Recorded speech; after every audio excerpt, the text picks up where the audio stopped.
Olá, bem-vinda e bem-vindo a mais um Bom Dia Fim do Mundo, gravado diretamente da TV PUC, em São Paulo. Eu sou Ricardo Terto e nesse podcast a gente traz conversas que buscam transformar a apatia em inquietação, sem derrotismo, mas também sem negacionismo. No episódio de hoje, a COP29, será que essa conferência virou um enterro? Diretamente de Baku, no Azerbaijão, Giovana Girardi conversa comigo e com Marina Amaral sobre os bastidores dessa conferência que pretende discutir os rumos do combate às mudanças climáticas no mundo. Tudo isso agora no Bom Dia Fim do Mundo.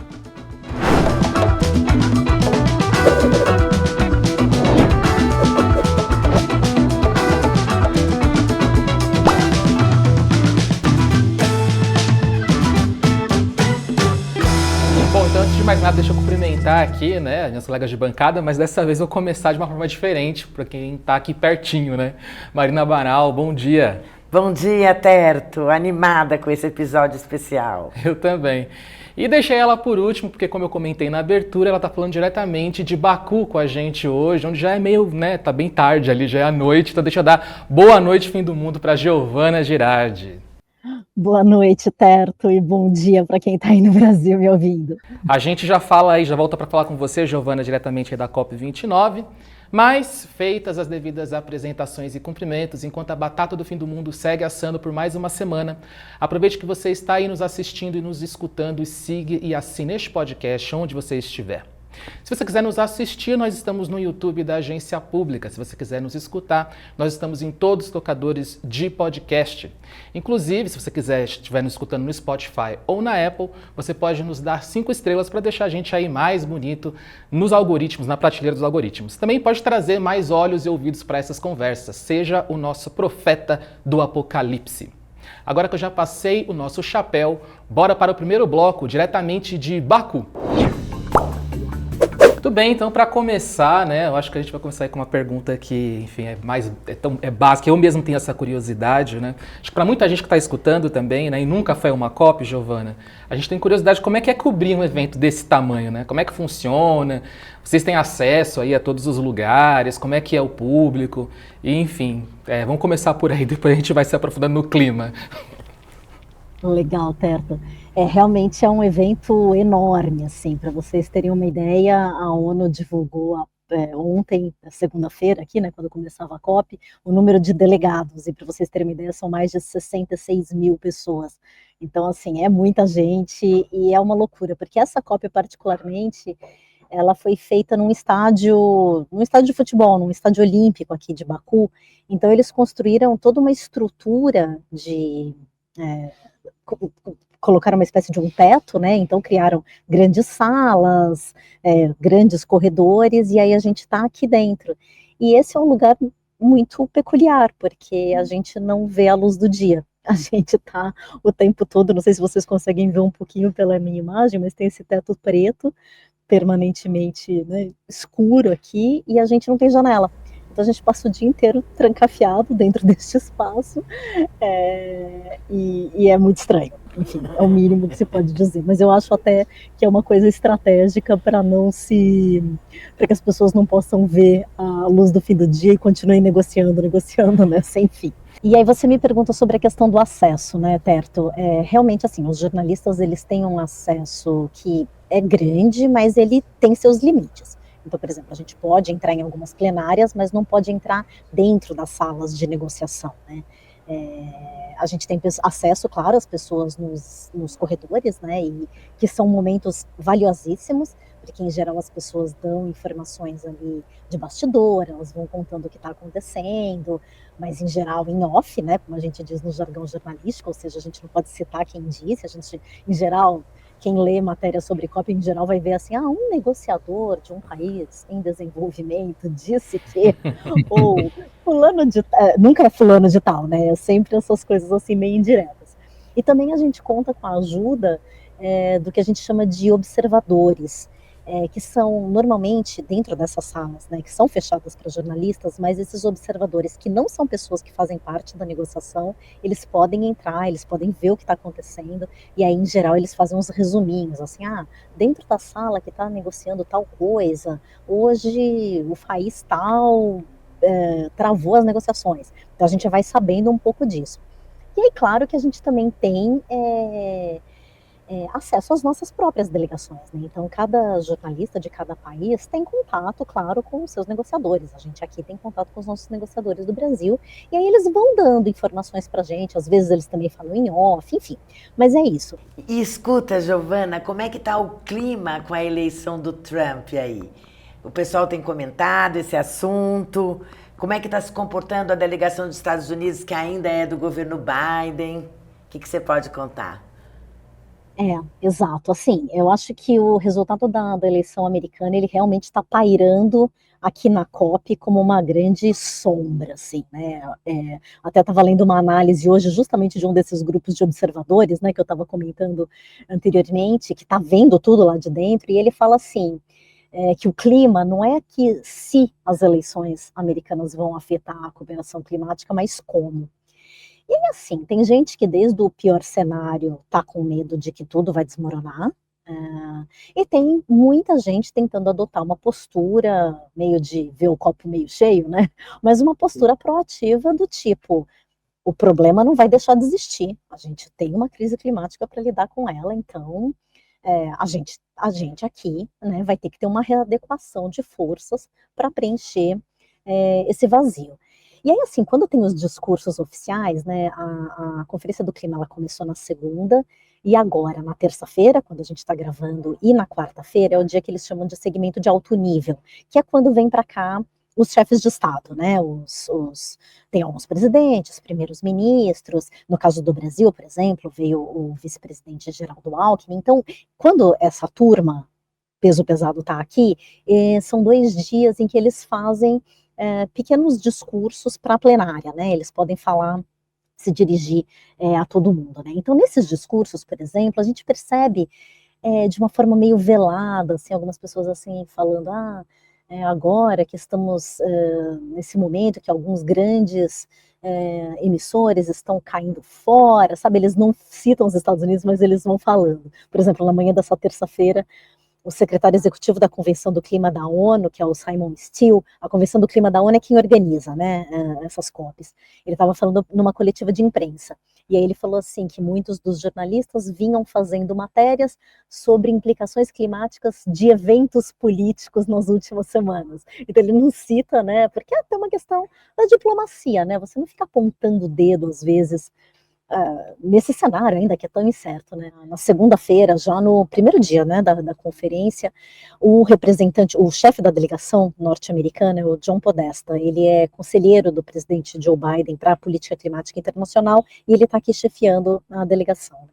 E ele já marcou uma coletiva de imprensa no primeiro dia para se dirigir à imprensa, mas isso também acaba servindo para passar recado, né, para as outras partes.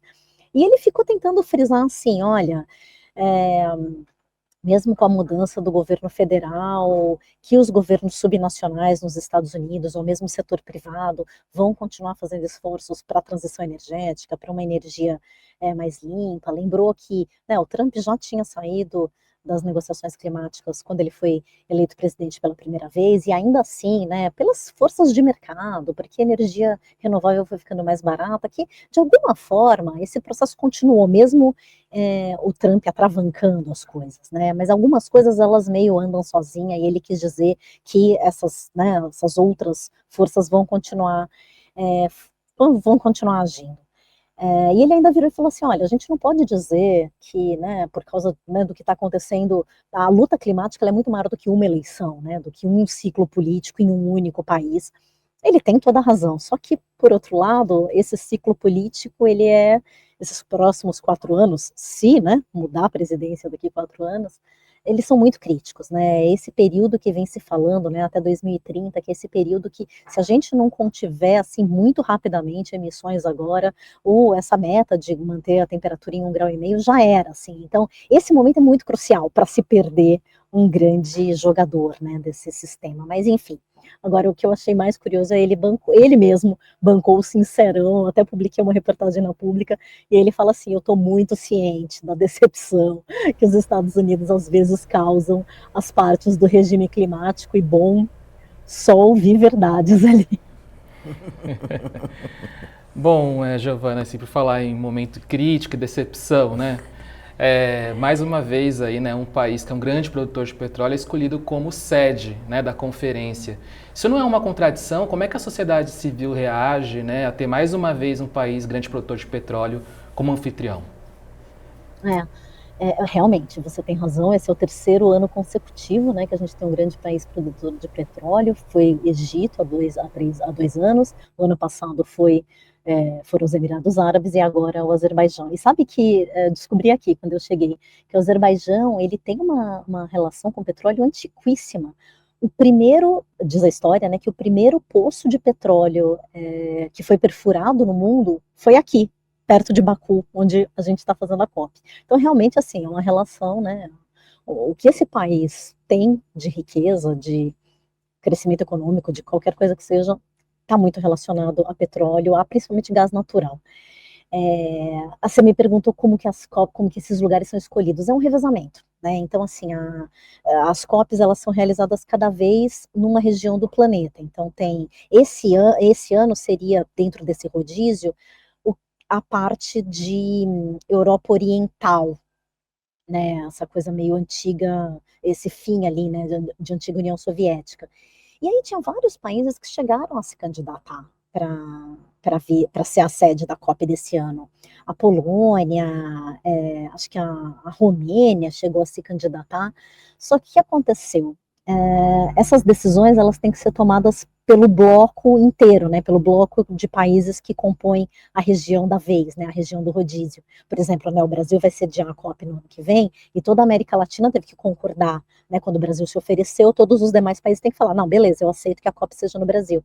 E aí, quando esses países começaram a propor, Polônia e tal, a União Soviética, que faz parte, a União Soviética, olha eu, a Rússia, que faz parte desse bloco, começou a vetar todo mundo que estava contra ela na guerra contra a Ucrânia. E aí, por causa disso, ela foi vetando, só sobrou o Azerbaijão, foi a última, a última opção ali, no fim do ano passado, né, quando estava na COP de Dubai, chegou um momento que a gente começou a falar assim, gente, onde vai ser essa COP? Não vai ter COP no ano que vem, porque a Rússia não aceitava ninguém. Giovana, a gente tem a impressão que tem algumas COPs mais importantes do que as outras, né? Como, por exemplo, a COP de Paris, de 2015, foi uma COP super importante. Nessa escala, qual é a importância dessa COP que tem o financiamento climático para os países em desenvolvimento como tema? Você tem toda a razão, Marina. Realmente, algumas COPs são mais importantes que outras. Essa tem sido chamada da COP do financiamento e só isso já faz dela importantíssima, porque ela tem como missão, vocês sabem que COP, bom, para quem não sabe, eu vou contar agora. COP adora criar siglas. A própria COP é uma sigla, né? Conferência das Partes, que é difícil de entender o que é, e eles adoram. Tem sigla para tudo quanto é coisa. E agora eles inventaram mais uma, que é o tal do NCQG, que é uma sigla em inglês para Novo Objetivo Quantificado de Financiamento Climático, um palavrão, mas em bom português. Essa COP precisa definir quanto dinheiro vai ser colocado na mesa para ajudar os países em desenvolvimento a fazer tanto suas transições energéticas, né, reduzir suas emissões de gases de efeito estufa, quanto se adaptar para os problemas das mudanças climáticas que já estão acontecendo. Então, lá em 2009, pela primeira vez se decidiu, o país rico tem que ajudar o país pobre. E aí eles chegaram numa soma que era, a partir de 2020, esses países ricos tinham que dar por ano 100 bilhões de dólares. Então, por 5 anos até 2025. Bom, não é novidade para ninguém, mas talvez para os nossos ouvintes possa ser, eles nunca alcançaram esse valor nesses 5 anos. Talvez eles tenham alcançado uma vez, que também é meio contestado isso. Mas, enfim, não se dá, né? Não se faz esse pagamento. E agora se foi combinado que tem que estabelecer um novo valor, porque já se viu que 100 bilhões é muito pouco. Tem gente que fala que para a ação climática justa, necessária, precisaria de tipo trilhões de reais, pelo menos 1 trilhão. E aí a gente então tem que passar de 100 bi para 1 trilhão. Então calcula, e é esse o grande desafio dessa COP. Conseguir falar assim, olha, beleza, a gente vai conseguir desempenhar tanto, quem vai pagar é fulano, beltrano e ciclano, quem vai ajudar é mais não sei quem lá, quem vai receber o dinheiro é fulano, enfim, é um grande nó que tem que se dar e é o mais difícil de todos. de COP, é isso que precisa acontecer agora em Baku. Certo. Muito bem. A gente já continua aí falando com você, Giovana, no segundo bloco, mas agora a gente vai para a trombeta da semana, depois da vinheta.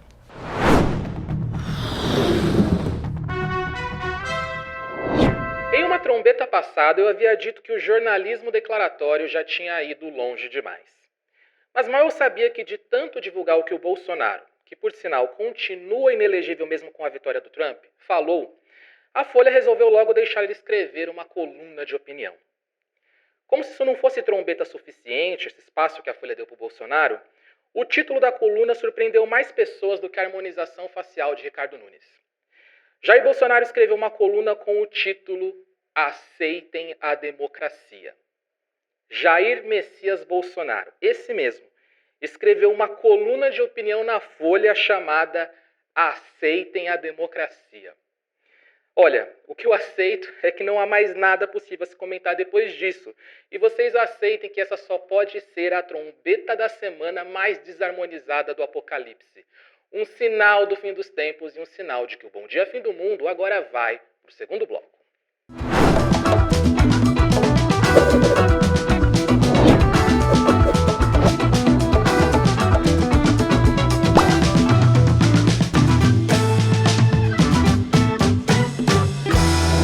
De volta aí para o segundo bloco e de volta com a Giovana diretamente de Baku. Giovana, bom, a gente sabe aí que o Lula não pôde, né, ir para a conferência e o representante aí do Brasil é o vice-presidente Alckmin. Como é que ele foi recebido? E a ausência do Lula foi comentada aí na conferência? A ausência do Lula é sentida, né? Porque ele é meio popstar, né? Não sei se vocês lembram quando logo que ele foi eleito presidente, né, em 2022, não tinha nem tomado posse ainda. O primeiro compromisso que ele adotou foi viajar para o Egito, né, onde estava acontecendo uma das conferências do clima, e ele, quando ele chegou, assim, as pessoas cercavam ele, foi um troço de louco. Eu não estava lá, infelizmente, mas os relatos, as imagens, assim, são uma coisa muito interessante. É claro, né, que tinha aquele contraste, o governo Bolsonaro para as relações climáticas foi bem desastroso, então tinha muita expectativa em torno do Lula, e tinha, né, essa expectativa grande que ele viesse agora, porque, né, lembrando, a próxima conferência do clima é no Brasil, né? Então tem essa coisa de passar o bastão, né? Agora, o Brasil, você falou em apresentar resultados, né? O Brasil conseguiu reduzir 12% das emissões em 2023, basicamente, me corrija se eu estiver errada, pela queda do desmatamento na Amazônia, né? Isso tem peso, esse índice que o Brasil conseguiu? Como fica como fica em relação aos outros países esse avanço? Você tem razão, Marina, e isso, com certeza, já está sendo usado, porque é uma questão de moeda de troca, né? Nessas conferências, todo mundo sabe que precisa fazer mais do que vem sendo feito. Né, a gente já comentou aqui, acho que em outras edições do programa, hoje os esforços que todo mundo se dispôs a fazer quando assinou o Acordo de Paris levam o mundo para um rumo de 2,6 graus de aquecimento, o que é muito, pode ser catastrófico. Então, assim, todo mundo sabe que precisa entregar mais. Então, isso acaba um jogo de força, sabe? Porque um país pode virar e falar assim, olha, eu já estou fazendo a minha parte, você precisa fazer a sua. E aí, essa coisa de você precisa fazer a sua pode tanto ser você precisa reduzir mais suas emissões de gás de efeito estufa, mas como pode ser isso? Olha, você precisa colocar mais dinheiro na mesa, porque olha só como os outros estão se esforçando, enfim. Então, vir com resultado de queda do desmatamento é super importante, e o Brasil já está falando isso. Então, hoje, quando o Alckmin chegou aqui, ele se direcionou, ele conversou com pessoas que estavam presentes no pavilhão do Brasil, e lá ele destacou a queda do desmatamento da Amazônia, e aí ele nem está usando esse dado especificamente das emissões dos 12%, porque ele foi divulgado por uma organização paralela, né? Não é o dado oficial do Brasil, mas o dado que ele está usando, por exemplo, é a queda do desmatamento nos 2 anos, e desde que Lula assumiu, juntando, né, a queda do ano passado e a queda desse ano, que acabou de ser apresentada na semana passada, o Brasil junto já reduziu 45%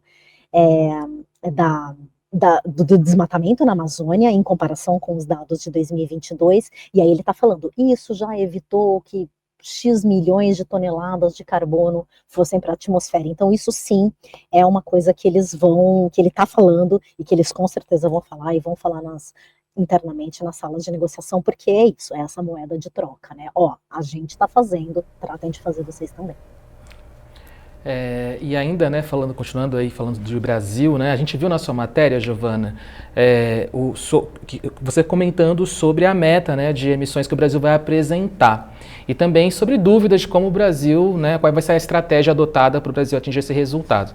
Qual é a repercussão disso aí, está sendo na COP, enfim, quais são os comentários, como é que tem sido recebido?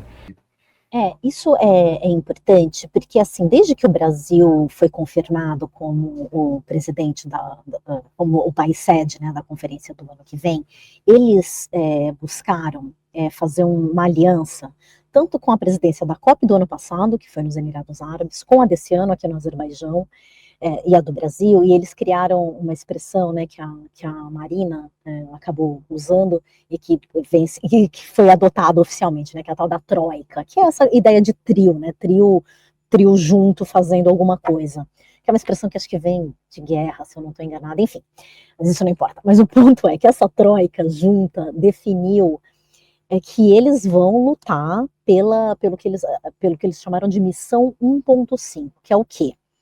Fazer com que todos os países apresentem novos compromissos que estejam alinhados com a redução de emissões de gás de efeito estufa, com a redução de emissões para conter o aquecimento global em 1,5 grau. Então é a tal da missão 1.5, né? Por isso esse nome. E aí, para isso, quer dizer, essa troika, considerando é como se elas estivessem construindo uma ponte, né, entre as conferências do clima para que houvesse mais unidade, para que houvesse mais coerência, para que o processo fosse mais fluido, digamos assim, né. E aí, então, eles, como essa troika, eles precisam passar o exemplo, digamos assim. Então, o primeiro país... e aí, só voltando uma coisa, assim, no Brasil, no ano que vem, é um momento muito chave, porque é quando os países precisam apresentar suas novas metas. O que aconteceu foi que essa meta ela foi apresentada de um modo muito atrapalhado, foi meio atabalhoada a coisa que eles fizeram, porque eles anunciaram, era sexta-feira no Brasil, 9 da noite, ou seja, dificultou a cobertura da imprensa, dificultou a gente poder fazer perguntas e tentar entender melhor o número que eles apresentaram. Só resumindo, assim, eles falaram que eles se comprometem a reduzir emissões de gás de efeito estufa até 2035 entre 59% a 67%. E aí isso, quer dizer, você gera uma banda, né, de tanto a tanto. Aí as críticas começaram a ser assim, bom, mas se vocês só reduzirem 59%, vocês já vão se dar como satisfeitos, vocês já vão falar que cumpriram a sua meta? E isso é ruim, porque 59%, é uma redução, a gente está falando em relação às emissões de 2005. É uma redução, claro, que é boa, mas não é o bastante. 67% é melhor, mas ficou meio confuso isso, sabe? E eles acabaram que não abriram espaço ali para perguntas. Aliás, eles nem fizeram uma coletiva de imprensa, né? Eles simplesmente publicaram uma nota na internet e é isso, temos uma nova meta.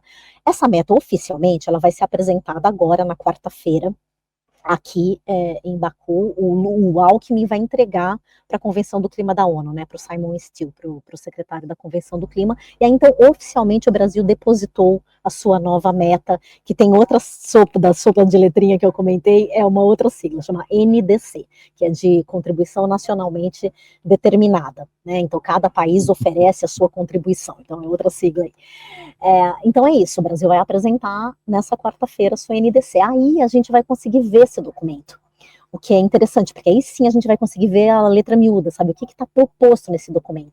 Mas enfim, é isso, o Brasil está dizendo que ele tem uma meta ambiciosa, que ela está alinhada com essa missão 1.5, só que aí tem gente questionando, então há dúvidas, porque não existe uma metodologia muito clara que diga o seguinte, científica, que diga, é preciso reduzir tanto para estar alinhado com 1,5 grau.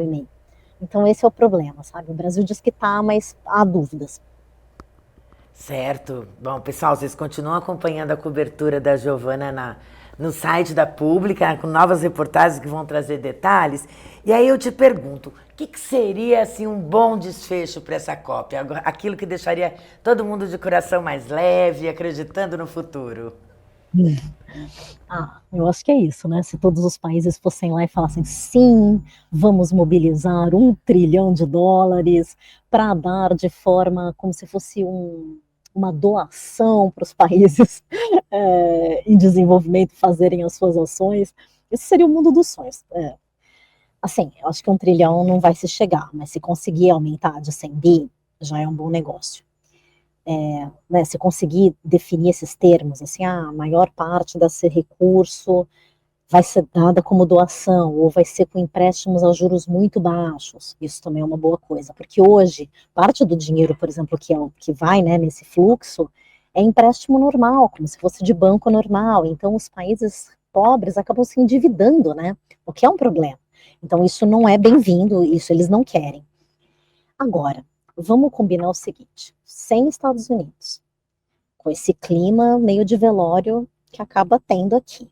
A gente tem visto que, a gente acabou não comentando muito, mas poucos chefes de Estado de peso vieram para cá. Não veio, claro, né, mas também não faria sentido o presidente dos Estados Unidos. Mas não veio Macron, o próprio Lula acabou não vindo, não veio o presidente da Índia, não veio, sabe, alguns nomes de peso não estão aqui. Então isso dá uma sensação de um pouco de esvaziamento. Então assim, o cenário posto aqui hoje não é dos melhores. Então, se pelo menos eles chegarem num acordo, já é uma boa coisa, porque se não chegar a um acordo aqui, vamos supor que essa COP acabe e eles falem, não, a gente não conseguiu definir esse novo esforço coletivo, essa nova meta de financiamento. Isso sobra para o Brasil no ano que vem. E aí, se sobrar para o Brasil no ano que vem, as coisas que o Brasil já teria que fazer, que são essa discussão sobre as metas de emissão, ela vai se acumular. E aí, a gente vai vendo falhas, né? Vai vendo failures ali, né, em inglês, assim, essa coisa, as pessoas vão falhando, não vão conseguir entregar. E aí elas não conseguindo entregar, aí a gente começa a ficar preocupado com o futuro do Acordo de Paris. Então é muito importante que tenha um acordo aqui, ele não pode ficar para a COP do ano que vem. Muito bem, né? Vamos ver aí o que essa COP nos reserva, né? E a Giovana vai contando tudo pra gente. Reforço aí o convite para todo mundo que está nos assistindo e nos escutando acompanhar a coluna da Giovana, que acho que, né, chegou a hora de antecipar a despedida da Giovana, afinal, como vocês viram, é uma conferência super puxada, tem vários dias, vou acabar dando boa madrugada para a Giovana, que se a gente continuar conversando. Então, Giovana, obrigado, a gente segue acompanhando aí a sua cobertura da COP29. Obrigada, gente, boa noite, bom dia, bom sei lá o quê, porque agora eu preciso dormir. Tchau, tchau. Bom, a Giovana vai indo e o que vem vindo é a luz no fim do túnel, com uma boa notícia trazida diretamente da redação pelo Anjo Gabriel. Vem aí a luz no fim do túnel depois da vinheta.